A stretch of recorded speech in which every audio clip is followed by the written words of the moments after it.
छत्रपती शिवाजी महाराज के जय भवानी, जय भवानी।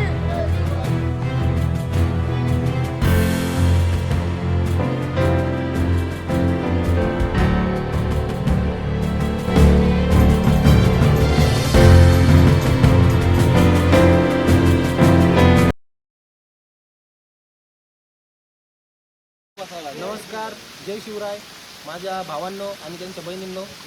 आम्ही आलेलो आहोत रायगडला. अतिशय छान असा रायगड. आणि हे जे दिसतंय तुम्हाला हे मनमोहक दृश्य बघण्यासारखं हे दृश्य आहे. असं वाटतं स्वर्गात आलोय. छान प्रकारे पावसाचं पाणी पडतंय. आता पुढील वाटचाल होते. पायऱ्यांनी आम्ही चालत चालत इथपर्यंत वरती आलेलो आहोत. वरती मोठे बुरुज आहेत. आता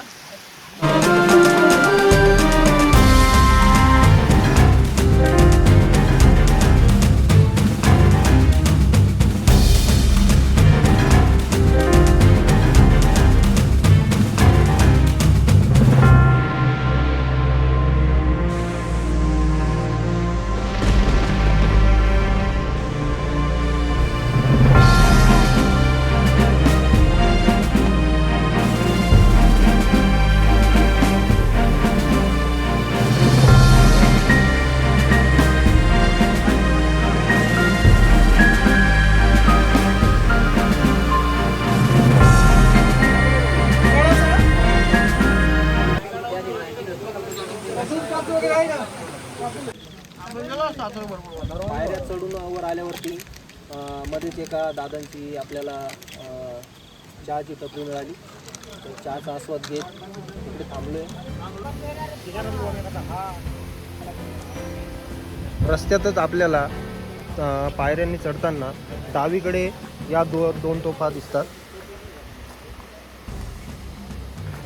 अशा भक्कम अशा या तोफा आहेत.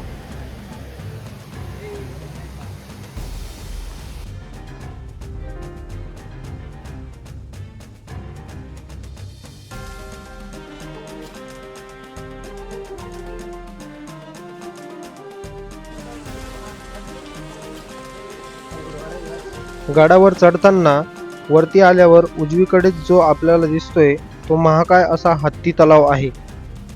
या हत्ती तलाव खूप खोल आणि भरपूर मोठा असा आहे. रायगडाची सुंदरता जणू स्वर्गाचाच भास दाखवते. पुढे आल्यावरती आपल्यालाच अनेक प्रकारची घरे दिसत आहेत. अजून पुढे आल्यावर आपल्याला शिरकाई माता, रायगडाचं जे आराध्य दैवत आहे शिरकाई मातेचं मंदिर दिसते. तर आपण दर्शन घेऊन पुढे जाणार आहोत. कालांतराने चढून झाल्यानंतर फायनली आपण रायगड किल्ल्यावरती आलेलो आहोत. अतिशय छान वातावरण झालेलं आहे इकडे. होळी मैदान, हे जे मैदान आहे कोणतं, होळी मैदान, हे होळी मैदान, हे जे दिसतंय पूर्ण होळी मैदान आहे. होळी मैदानात आल्यावर आपल्याला समोरच छत्रपती शिवरायांचे दर्शन होते.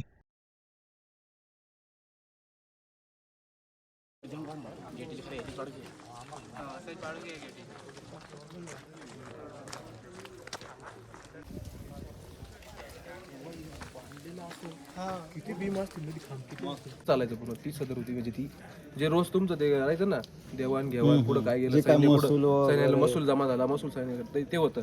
आणि इथं ते सगळे मंत्रिमंडळ लाईनीत बसायचे. मंत्रिमंडळ पूर्ण जेवढे मंत्री गावाचे जेवढे असतात ना, गड. खरंच काय काळ असेल तो, ज्यावेळी इथून महाराज येत असतील. काय तो दरबार असेल, जो भरलेला दरबार. आपल्या राजासाठी सर्व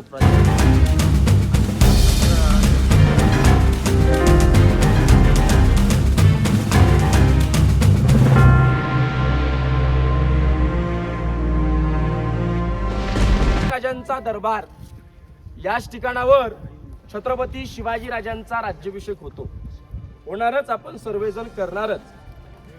शिवाजी राजांच्या राज्याभिषेकाची तारीख 6 जून 1674. आपले राजे 6 जून 1674 ला सकाळी पहाटे 4 ला उठतात, स्नान करतात, अंगावर वस्त्र परिधान करतात, कवड्याची माळ घालतात, राजे देवदेवतांचं दर्शन घ्यायला जातात. राजे आई भवानी माते समोर नतमस्तक होतात. जगदीश्वरात साकडं घालतात, शिरकाई मातेस वंदन करून याच मार्गाने राजांच्या हत्तीच्या अंबारीवरती मिरवणूक येते. राजे या मार्गाने येताना आनंदाने खुशीने येतात. बाजूला 6000 प्रजा, 6000 प्रजेच्या कमरेला भगवी शाळ, डोक्यात मानाचा पेटा. कल्पना करा काही तो आनंदाचा सोहळा असेल. राजे या मार्गाने येताना आनंदाने खुशीने येतात. बाजूला 6000 प्रजा. राजे या मार्गाने येताना 6000 प्रजा उठते, डोक्यातला मानाचा भगवा पेटा काढते, एक हात कमरेवर ठेवून राजांना मानाचा स्वीकारतात. आई बहिणी राजांना ओवाळून घेतात. परंतु समोर या 4 पायऱ्या, या आनंदाच्या दिवशी राजातून या 4 पायऱ्या चढताना राजांच्या डोळ्यातून अश्रू येतात. अश्रू येण्याचं कारण, ज्या जीवाभावांवर, ज्या वीर मावळ्यांवर ज्याने हिंदवी स्वराज्य घडवलं, तो मावळा मात्र या दरबारात दिसत नव्हता.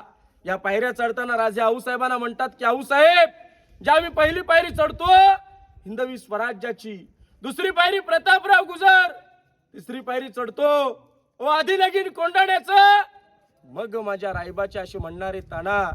आऊसाहेब, जी चौथी पायरी चढतो, लाख मेले तरी चालतील पण लाखाचा पोशिंदा जगला पाहिजे असे म्हणणारे बाजीप्रभू देशपांडे. अशा असंख्य वीरशुरांची नावं घेऊन राजे लटलटवून ठेवतात. राजांच्या हातामध्ये विष्णूची मूर्ती देतात. विष्णू म्हटलं तर जगाचा पालक पोशिंदा. विष्णूची मूर्ती दिली जाते. राजांच्या अंगावरती छत्र धरलं जातं. राजांच्या अंगावर 1000 मोहरांचा वर्षा होतो. आणलेल्या गागा भट्टाने काशीवरून राजांना पाण्याचा अभिषेक घातला. 7 नद्याच्या 7 समुद्राच्या पाण्याचा अभिषेक घातला. राजे छत्रपती झाले. महादरवाजात 21 तोफांच्या सलाम्या झाल्या. नगार खण्यावर नगारे सनई चौघडे वाजले. आणि याच दरबारात आपल्या राजाने आऊसाहेबांकडे पाहिलं. ताईच्या तोंडून उद्गार पडतोय. पुणेरीच्या काळ्या मातीचे गडकिल्ले बनवणारं माझं बाळ आज 32 मनाच्या सिंहासनावरती आरूढ आहे. एक मन म्हणजे 40 किलो, असं 1280 किलोच्या सिंहासनावरती राजे आरूढ झाले. राजे छत्रपती झाले, राजे झाले. आणि याच दरबारातून एका अनोळखी व्यक्तीने राजांना व्हाईट कॅप काढून मानाचा मुजरा केला. प्रत्येकाच्या घरामध्ये असेल राज्याभिषेकाचं छायाचित्र पोस्ट. लांब केसाचा इंग्रज राजांना व्हाईट कॅप काढून मानाचा मुजरा करतोय. राजांचा आनंदाने राज्याभिषेक बघतोय.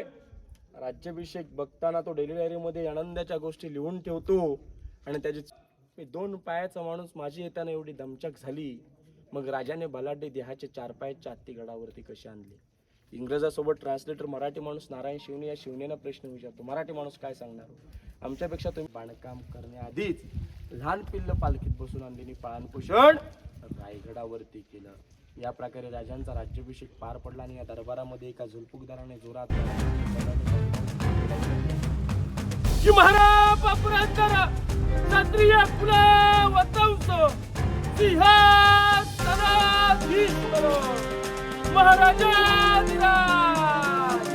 योगीराज पुण्यश्री छत्रपती शिवाजी महाराज.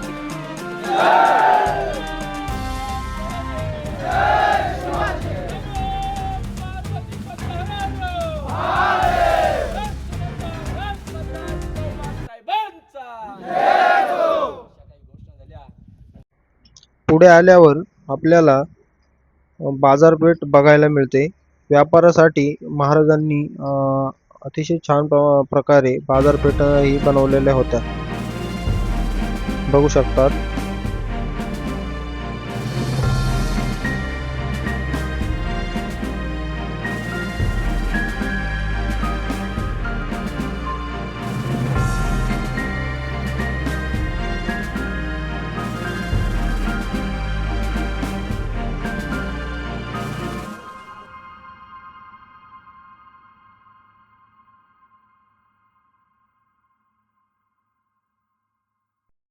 खरंच खूप अभेद्य आणि असा मनाला भावुक करणारा असा हा रायगड आहे, जो आपल्या महाराजांच्या पादस्पर्शाने पावन झालेला किल्ला.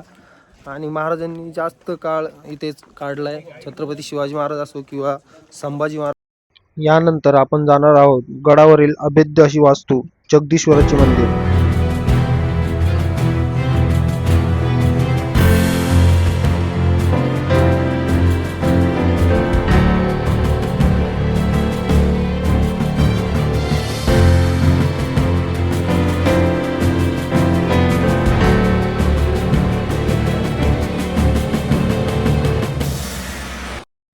मंदिराच्या बाहेर आल्यावर बाहेरच आपल्याला पाहण्यास मिळते ते छत्रपती शिवाजी महाराज यांचे समाधी स्थळ आहे.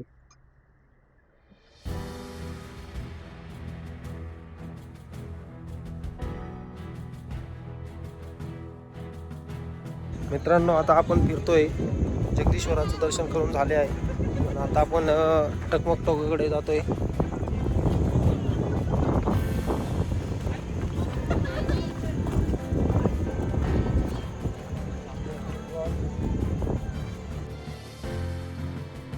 टकमक टोकाकडे जाताना गार हवा आणि धुके खूप दिसत होते. अतिशय छान असं स्वर्गात आल्याचा हा भास होतो इकडे. हे बघा, अतिशय छान वातावरण इकडे. खरंच खूप छान आहे रायगड. तुम्ही अवश्य एकदा रायगडाला नक्की भेट दिली पाहिजे. जेव्हा याल तुम्ही तेव्हा तुम्हाला परत येण्याची इच्छा नक्की होणार. धन्यवाद.